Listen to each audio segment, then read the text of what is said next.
Are you sure? Here's the 30-second lesson on what legends know. Never ask a bride why she's getting married. Don't wear a skirt on a windy day. Deodorant is not a shower. Don't sniff chili flakes. And don't forget, saving is not investing. Legends don't just save, they invest in mutual funds. Mutual fund investments are subject to market risks. Read all scheme-related documents carefully. Suchir Balaji, by all means, a computer software AI genius, died on November 22. There's been much said about him, much spoken about him, much written about him. It hasn't That case hasn't yet featured on Cut the Clutter simply because I found it too forbidding. The whole idea, the technology, getting into it. Sometimes when you don't understand something, you stay away from it. However, now it looks like we cannot stay away with it. So to try and understand the issue, I ran a little experiment with myself. I went to ChatGPT, unpaid version, not yet the paid version, unpaid version, and I said, write an article, write a column, a 1200 word column. That's the average length of national interest. Write a 1200 word column as if Shekhar Gupta is writing on the BJP's prospects in Delhi elections. Within seconds, I'd say within 3 seconds, an article came up. An article came up now, okay, I mean, when I start reading it, I know it's not my article.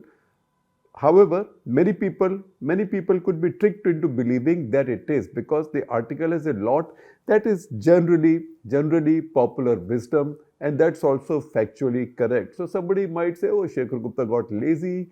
Maybe he wrote it in his sleep, or maybe he outsourced it. He got somebody else to write for him." But it does sound like some of the stuff seems like could be written by him because it's convincing. Simply because the facts are mostly correct. So I will just read a couple of lines for you. The headline is, you will see it on your screen. The headline is, Delhi's delicate equation, can the BJP beat the Kejriwal juggernaut? Good headline, reasonable headline. And it goes, with Delhi heading towards yet another electoral contest, the Bharatiya Janata Party is once again facing an uphill battle in the pursuit of power in the national capital. The Delhi Assembly elections poised to be a referendum on the party's fortunes. All of this is factually undeniable. So if it had gone out in my name, maybe my regular readers would have said this looks a bit formulaic for Shekhar Gupta because he usually would look for a complexity or a twist. However, everything is factually correct, and maybe if it goes on, maybe if I go to the professional version, if I try a few more times, ChatGPT will get better and begin to sound more and more like me. See the conclusion, for example. Conclusion of the article is, conclusion, a long road ahead. The BJP's prospects in Delhi elections are far from certain. Good point. I would say that also. With Kejriwal's AAP continuing to hold sway over a large segment of the electorate, the BJP faces a steep uphill climb.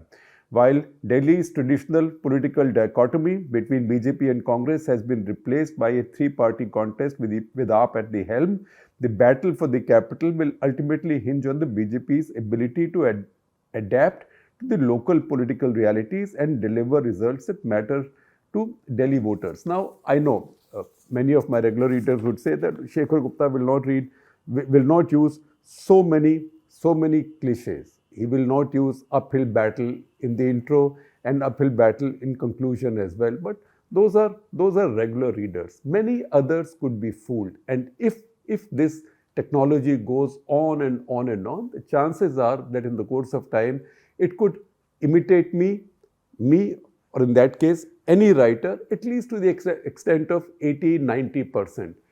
If that happens, if it gets there, then it makes me irrelevant, which means you don't have to read one Shekhar Gupta, one T.N. Nayanan, one Veer Sanghvi, one Pratap Banu Mehta, one Tom Friedman, one Fareed Zakaria, anybody. You could just have some generative AI like this, which has done a deep study, read up on all the stuff they've done so far, and give you something which is almost like them. That is the nub of the issue.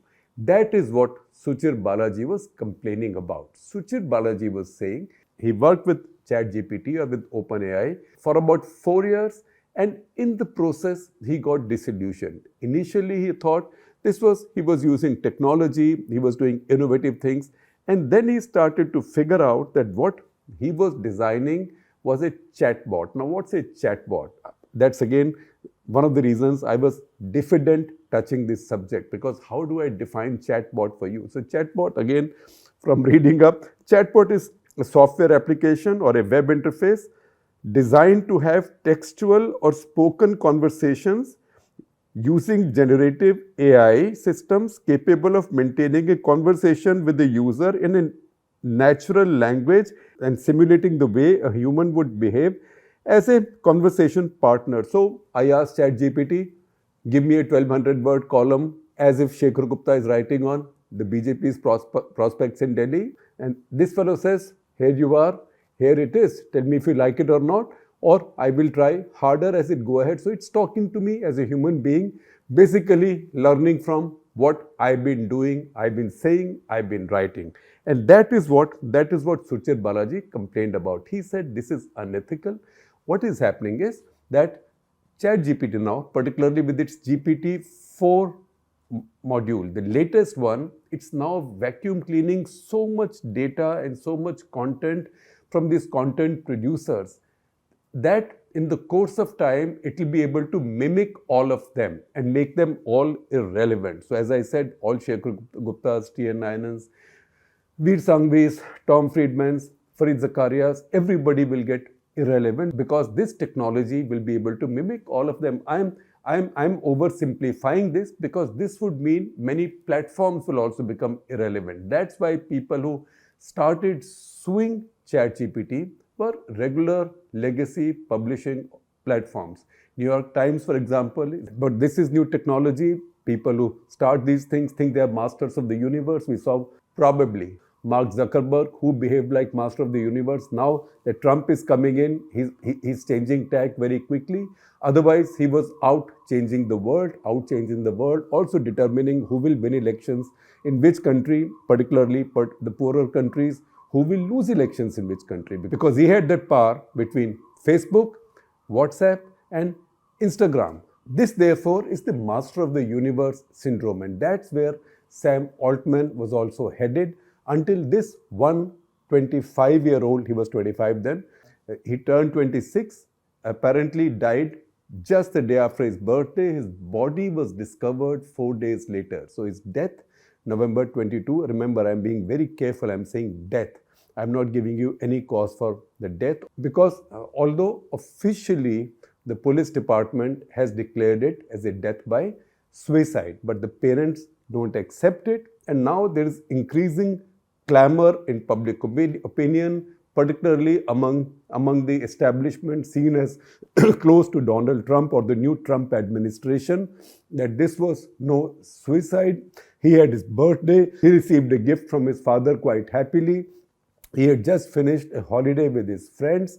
He had come back the previous night. There were no signs of any distress, any anger, or anything that would point to a suicidal state of mind. There are no notes. He said nothing. Otherwise, he was quite voluble. In fact, after he had left OpenAI, he had also written, he left in August. Shortly after leaving, he also wrote an article on his personal website explaining why he had left and why he thought that what was happening there was unethical, because ChatGPT now, GPT-4, was going to replace the very platforms where it was taking data from. And in the process of taking that data, it was not following the American copyright law. In fact, it said it flunked all the 4 key tests of American copyright law. So he was a very measured, mature human being. He had given in October a sizable interview to the New York Times making the same point. And NYT, as we know, is a plaintiff against OpenAI. In fact, one of the standout lines that Suchir Balaji spoke after leaving OpenAI or ChatGPT, he said, and I quote, "If you believe what I believe, you just have to leave the company." And that's when he wrote this article on his personal website, headlined, "When Does Generative AI Qualify for Fair Use?" We are sharing a link with you because the article is available. You can see it on your screen. There will also be a link with the description of this video. What does he do in this article? He uses mathematics because he knows math. He uses mathematics to prove that this use of data, this use of free data by generative AI fails on all the 4 factors of US fair use law. In fact, he had spoken with the Canadian outlet just after he had left, but the family says that they found out only after he had died because the Canadian outlet must have been keeping this stuff to aid in their legal case. His mother, in fact, has said that the New York Times had described him as a custodian witness. Custodian as somebody who's the custodian of evidence. And they say that they now want the New York Times to release the files that he was holding in custody, which New York Times also has in their custody. So NYT has sued, Canadian outlet has sued, and he was talking with them. So he was quite all there and quite defiant. So he was the textbook definition of a whistleblower. And whistleblowers usually, you should not generalize, but usually, because that's the law of averages, whistleblowers usually are strong people. Strong people, they only do the whistleblowing because they feel strongly about something and they have faith in themselves. Usually, they will not be suspects for dying by suicide. Now, the reason that the story is reopened now, one, because Trump takes over next Monday, and that is how some of this activity has started. We've seen how feverishly Mark Zuckerberg is trying to course correct, right? That besides, Tucker Carlson has a very famous podcast. He's a podcast host. He is such as he is controversial, very right-wing. A lot of the stuff he says borders on racism. He has said in his own interviews that sometimes he tells lies. He's not hesitant to tell lies if it's needed. He's also a rabble-rouser. However, in this case, he's reached out to Suchir Balaji's mom. That is Purnima Ramarao. And if you see that interview, which I did, 1 hour and 5 minutes, she's very measured. At the same time, he's very measured. He's also not rabble-rousing. If anything, he's just leading her along, showing sympathy. Your story makes my hair stand on my arms and stuff like that. And no wonder after the interview came out, early reactions have come from Elon Musk. And I will read out some of the tweets from him. One, it says, "This doesn't seem like suicide." In another one, he says, "Very concerning." So you can see that ecosystem is now buying into the idea that this was not suicide, that this is the killing or assassination of an important whistleblower. It's come at a tough time for Sam Altman, the founder of OpenAI, because his sister has also sued him. In this case, she's made charges of sexual exploitation against him. It's an ugly situation. The implication that we see now from Tucker Carlson, Elon Musk, and also from Suchir Balaji's mom is that the California administration, the powers that be in California, which is very left, liberal, Gavin Newsom is the governor. In fact, many people in the Democratic Party thought that he would have been a better candidate, an outside candidate, outside as in one who wasn't in the White House, besides Biden and Kamala Harris, to be the party's candidate against Donald Trump. Now, Gavin Newsom has come under attack also because he's also a favorite of Donald Trump. You've seen so many tweets by Donald Trump, particularly in the context of the fires in California, where he refers to Gavin Newsom as Gavin New Scum. Scum as in, scum of the earth, like that. Gavin New Scum. This is also coming in handy now to attack Gavin Newsom and the police department. Now, the mother says, Purnima Ramarao says, that it's the funeral home that advised her to get a second autopsy on her son because they said it does not look like suicide. So she engaged private investigators. She engaged a couple of lawyers, although she says in her interview with Tucker Carlson that she was not convinced that those lawyers were doing a good enough job. However, she got a second autopsy carried out. She got pictures of the site, and that is where she is citing evidence from. And I quote from her. In the interview, she said her son was a prodigy. Why would he kill himself just like that? She says, and I quote, "New York Times named my son as the custodian witness. custodian witness is very important, as he had the documents against OpenAI. That was on the 18th of November. On the 22nd, he just came back from vacation from Los Angeles and Catalina Island with his friends. That same night, they attacked and killed him. And then she goes on to say, nobody is willing to come and tell the truth. And I quote from her again, he just celebrated his birthday a day before he died. What more do we need to give an account that he was in a happy mood? He also accepted a gift on his birthday from his father. Does that look like the conduct of somebody who's contemplating suicide? She says, first of all, when they did not find their son, they reached out to all the hospitals in the area. And once all the hospitals said that they did not have a patient like that, they figured that he's all right. Maybe he's gone someplace. Maybe he will surface. He did not surface. And finally, she says, they registered a missing persons report. When that happened and the cops entered the apartment on Buchanan Street in San Francisco, they would not let her go to the apartment. They made her wait for a long time. And then she said a van pulled up after some time, quite some time, and she was hoping that an ambulance will come in, but it was a white van. So obviously a funeral van. And then she says the cops took just 14 minutes, just 14 minutes to announce or to declare the cause of his death as suicide. All of the evidence, she says, that's been found at the spot in his apartment and on his body does not indicate, that does not add up to a suicide. For example, she says that the autopsy finding is that the bullet wound on his forehead is top down. So did he shoot himself top down? Second, she says that her autopsy that they got conducted, that shows that the brain stem has not been hit at all. So the brain has not been damaged. So maybe, she says, he did not die of the gunshot wound. Maybe that stunned him, maybe that made him unconscious, or maybe he was beaten up in the bathroom because there are blood stains in the bathroom. So if he just killed himself with a shot in the head in his chair, how come there are blood stains in the bathroom? There are also big hair found in the apartment, big hair with blood on them. And Tucker Carlson says in this case, it's well known, it's a familiar thing that people who come in to kill somebody or commit a crime often wear wigs to disguise themselves. There are missing packages, she says, in his apartment. In fact, the mother is so calm. She's spending a lot of time in this interview making the point that her son was a real prodigy. She said she was the national computing champion in the Olympiad in 2016, which means he was a top programmer in that age group in that year. Then he says she took a gap year because from the age of 12, he had believed or he had insisted that a college degree is not needed. So he took a gap year at the age of 17 and he started working with a software company which hired him with a $25,000 sign-on bonus and paid him the salary that usually somebody with a master's degree would be paid. You could again say that, oh, moms will say that about their children.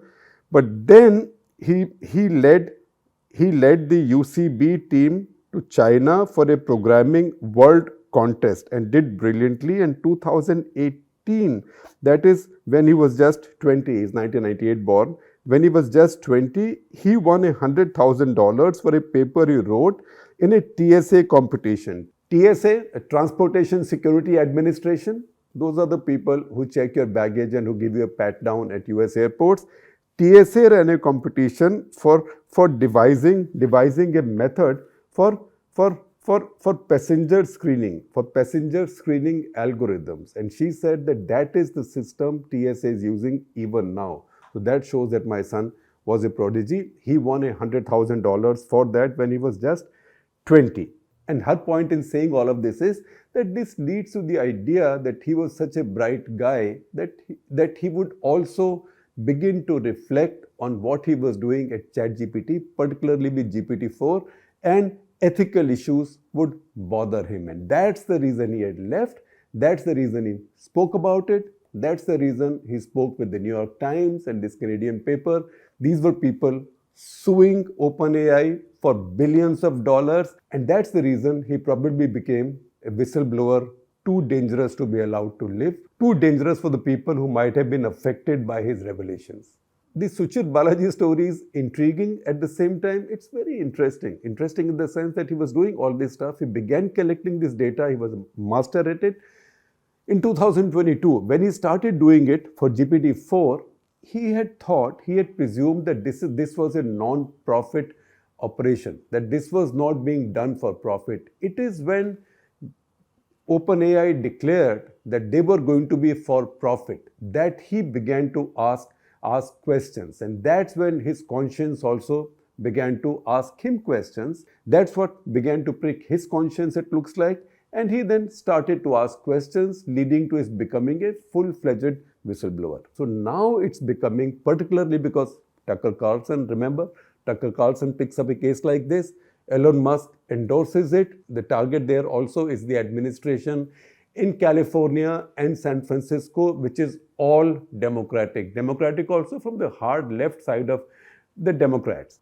Given all of that, it looks like this story, and I'm sorry to use that expression, given all of this and also the courage of the mother and all, and let me also say the persistence of the mother. She's very calm when she's talking. She's very calm, she's very firm, very calm. She's got great clarity. All of that means that the story of this tragic death is now getting a second life.